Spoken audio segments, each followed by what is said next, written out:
this is an Excel exercise. And so I thought I would go over, it's part of what I'm looking for. Okay, so we have Excel loaded up here. And in that homework exercise, you're supposed to pick a company that starts with either your first name or your last name. Okay, my name, Carol Bishop, starts with either a C or a B. I shouldn't have picked Walmart, but that's what I picked, okay? Because I figured how many W's are there? So I just picked a company. I picked Walmart. Don't anybody pick Walmart, okay?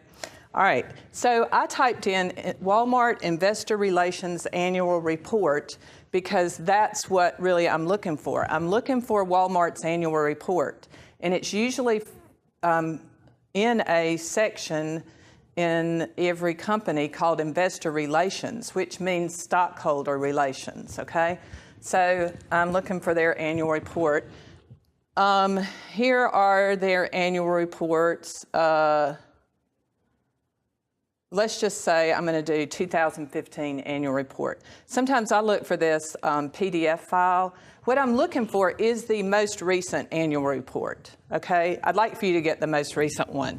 Let's just say that 2015 is the most recent one for Walmart, okay? It's loading up the annual report. So one reason I want you to do this is so that you know what an annual report looks like, and you know how to find one, you know what is in an annual report, and kind of you can navigate in the annual report.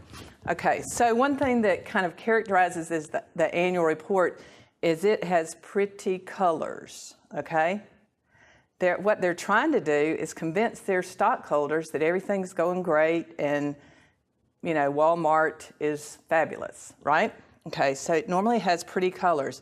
Now, I'm contrasting this with another kind of report that might come up on your search, which is the SEC filing.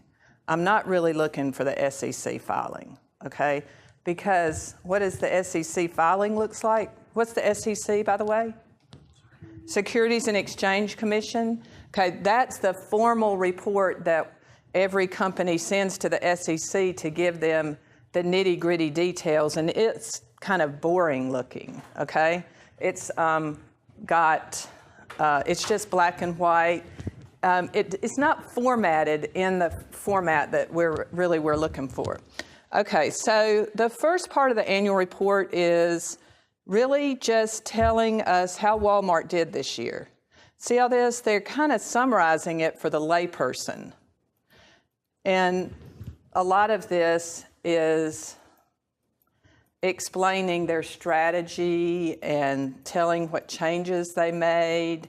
It's really not accounting information. It's so this is the chairman of the board of Walmart telling you what he thinks happened.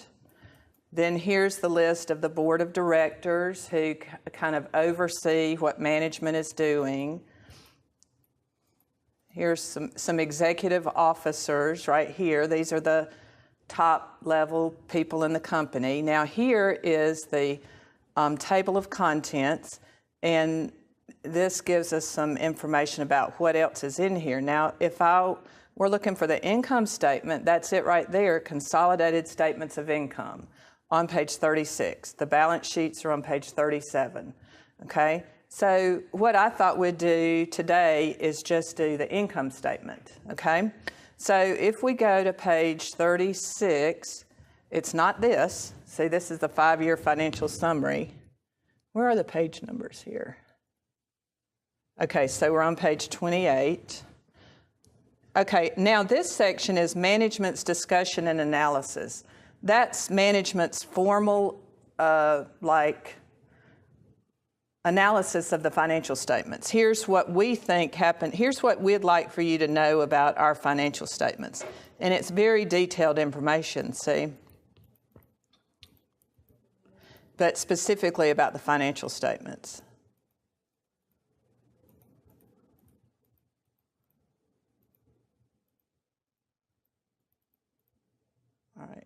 All right, we should be getting close. All right, so here we are at the income statement. Here we are right here. Now, I'm going to go just a little bit further because I want you to see one more thing. After the income statement are the footnotes. So see this, or after the statements. That's the statement of cash flows. Next come the footnotes to the financial statement, starting with note 1, which is always significant accounting policies, and then we should have note 2 coming up. Here's note 2 about earnings per share. And then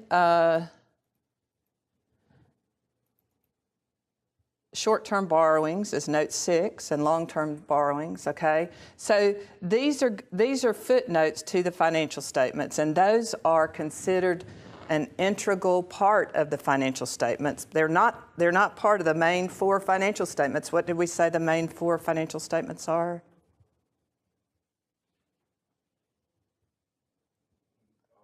Balance sheet, income statement, statement of retained earnings, statement of cash flows. Okay, so those are the main 4, and then the notes are considered an integral part of the statements. All right, so after the footnotes, we're going to get to another important point. All right, what is this? This letter right here.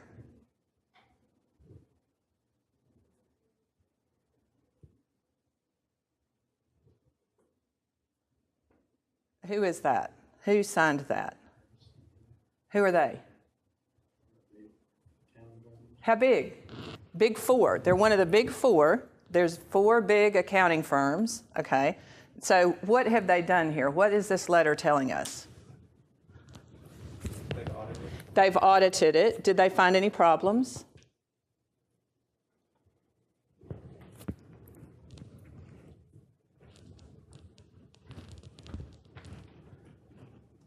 In our opinion, right here, this is the opinion paragraph. In our opinion, the statements above present fairly in all material respects. So what does that mean? Good. All right. So what do we call that? We call that a clean opinion. Since they didn't mention anything else, that's a clean opinion and everything's good. Okay? All right. So the annual report is or the financial statements are reviewed by the accounting firm that's hired by the company to review hired by the board of directors to review well, they're actually hired by the audit committee, but who is a part of the board of directors, but to review the financial statements, to let the shareholders and other interested parties know that they can rely on these statements, right? Because management created the statements, the audit firm is attesting to the accuracy of the statements. Does that make sense? Auditors, right? Oh, maybe not. Okay, well, that is the classic. There's 2 types of accounting, right? Financial accounting and managerial accounting. Well, some of us are aspiring to be management accountants. Some don't really want to work with a CPA firm, right? But if you work with a CPA firm, a lot of times you turn into an auditor. And so anyway, that's what Ernst & Young did. Audited the statements. As you see, I teach auditing, so I'm here to recruit a little bit. I didn't do a good job that first time, right? Okay, we'll get there. So we're going to look at the statements of income, and what we're going to do is recreate these on this little Excel spreadsheet.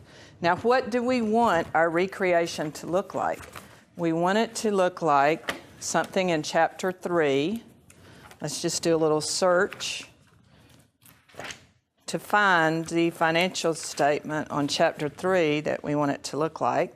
It's toward the back. Okay, so on page 111. Okay. Oh, well, no, not that one. I didn't really even know we had that one. We could do page 111.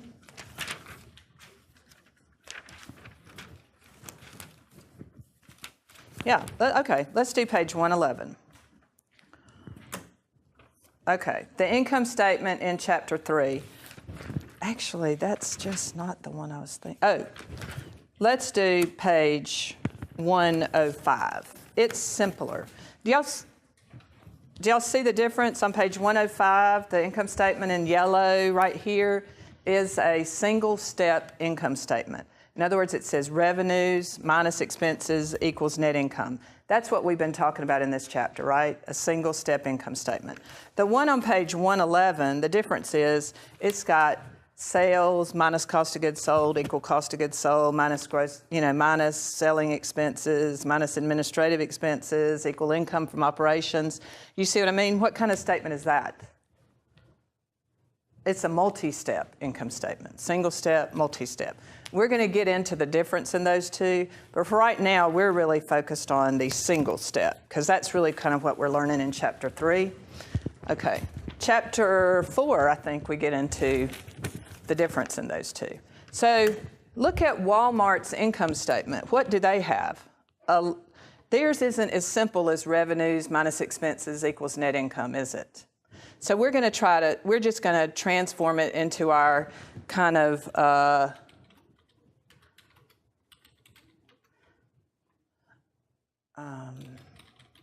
statement that's simpler.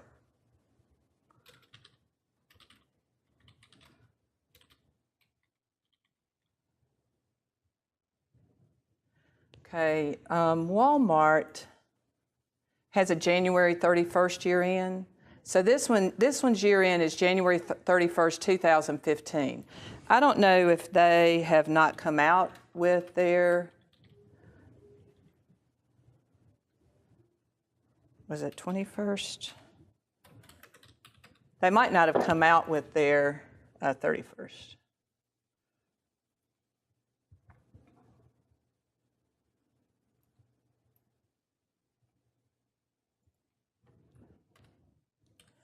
Okay, so see how I just typed those in? Now I'm going to highlight those and center those, okay? See? Then I'm going to come over here and I'm going to have revenue.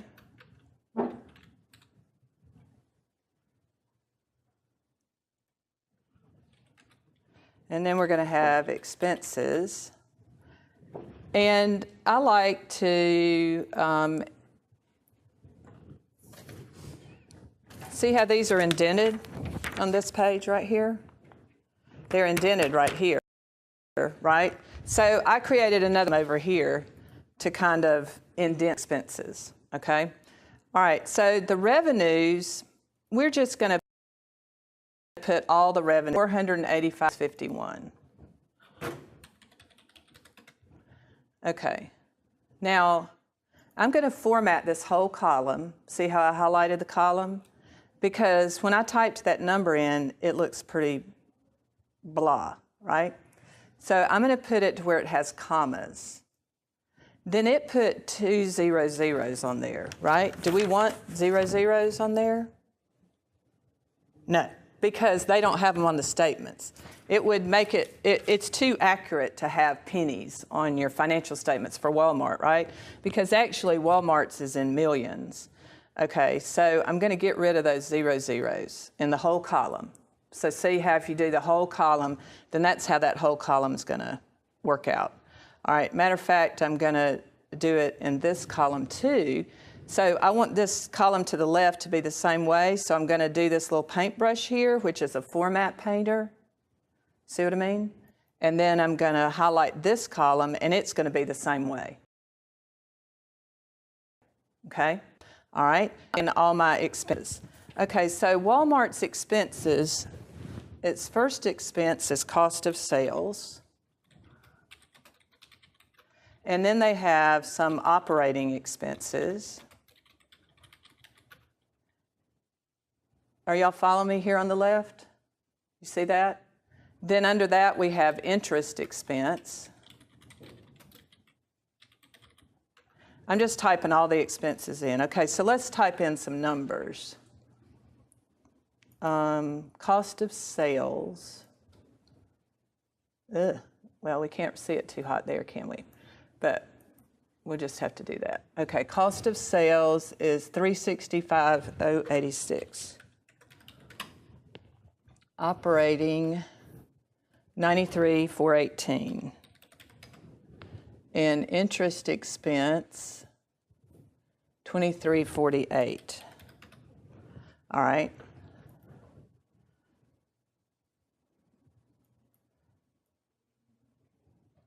All right, so the rest of our expenses, this is where it gets kind of touchy. See how I kind of am summarizing those? Because the one in our book is very summarized. So I'm not going into all the detail of interest expense, all those things that are listed there. I'm just giving you this one big interest expense number right here. You see what I mean? Okay, so then we have something called income from, we're just ignoring this right here. And then we're going to, what's this next number? Provision for income taxes, 7985. Okay, 7985 is income taxes.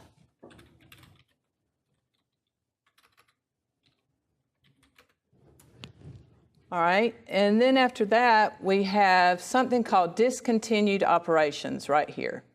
This thing is something y'all don't know what it is, right? We're just going to lump it in there, and in the next chapter, we're going to figure out what it is, okay?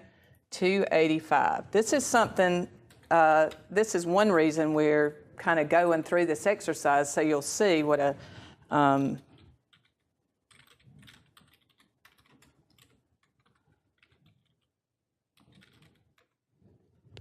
right.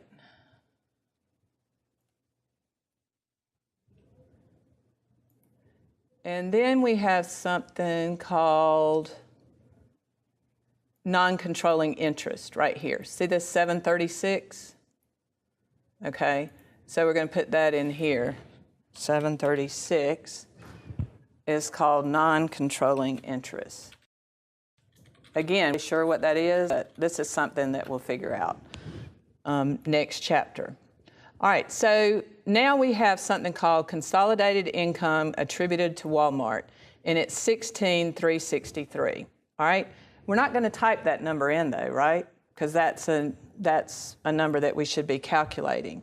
So what we're going to do is get the sum of all of our expenses. Okay, so right here we're going to have something called total expenses. And it's going to go right there. And the way that we're going to do that is using the sum sign, if we can find it.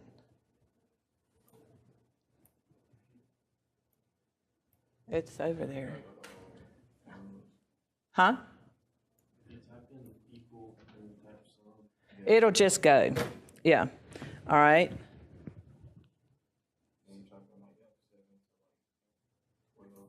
Oh, yeah, you can do that, but there is a sum sign.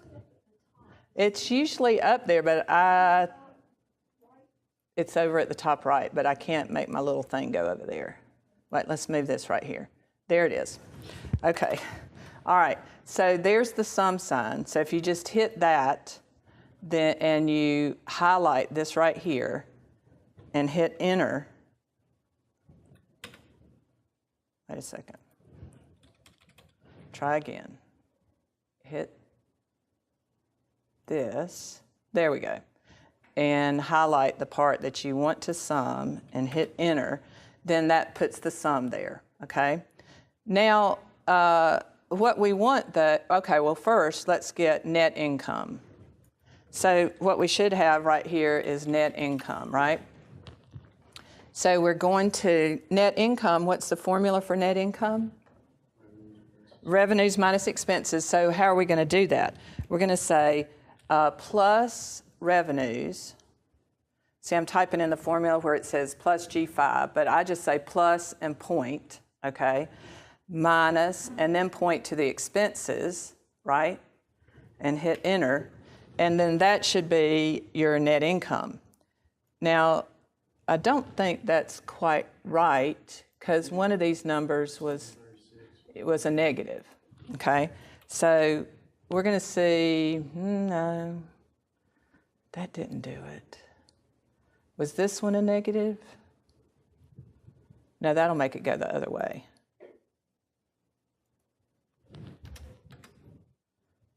Maybe this one is a negative.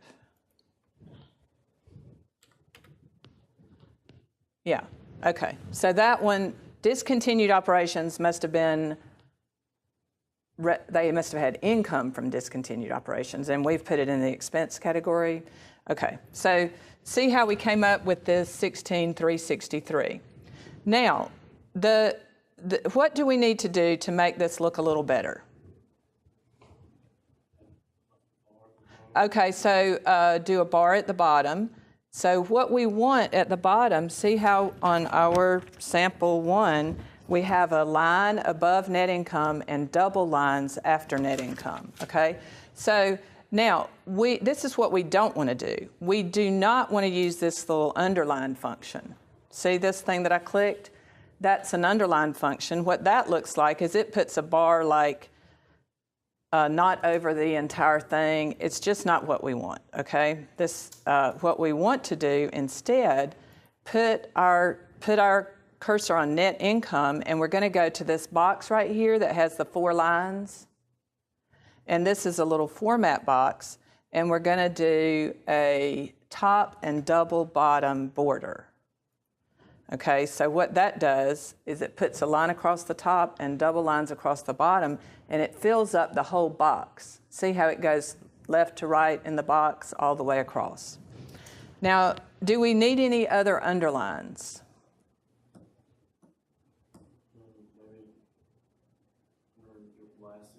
Under your last expense. What the underlines signify is we have added something. And here's what we've added. We've performed a function, okay? So what we want there is just the bottom border, okay? So now what we've said is we added all these up and got that. It's clear to the user what we did. This is our okay, something after this is going to be as a sum or a formula. And then this double underline this underline right here is saying, well, something under this is a formula. And so when we're saying this and this is what we did because they're in this column. So we made 2 columns like that. Okay, anything else we need to do? There's one more thing.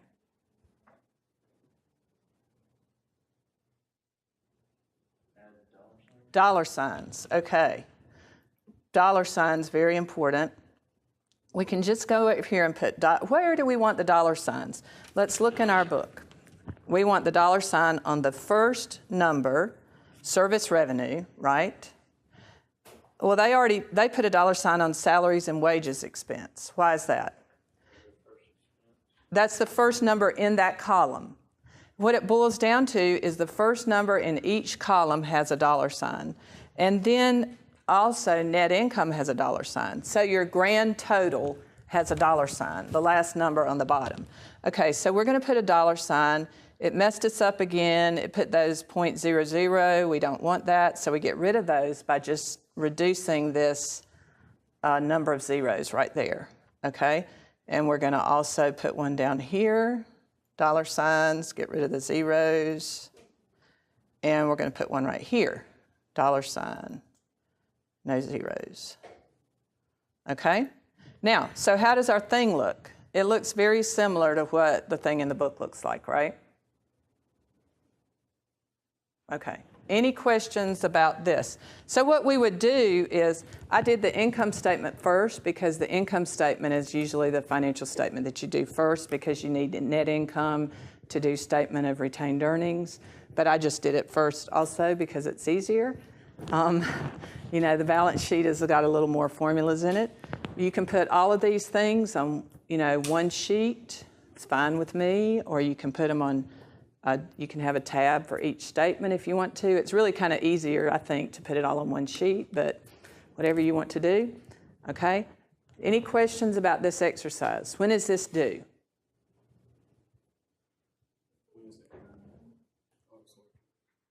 Is it due Wednesday? No, this is homework 1. So when is it due? It's Yeah, it's due a week from today, right? Okay, so you have time to do this, but what you need also is time to ask me questions, right? Because I've been getting a lot of questions from the online folks, so y'all might have a question. So don't do it the day before, okay? Do it, give yourself some time to do it. Okay, so now we're done with this unless y'all have anything. Anything? Okay.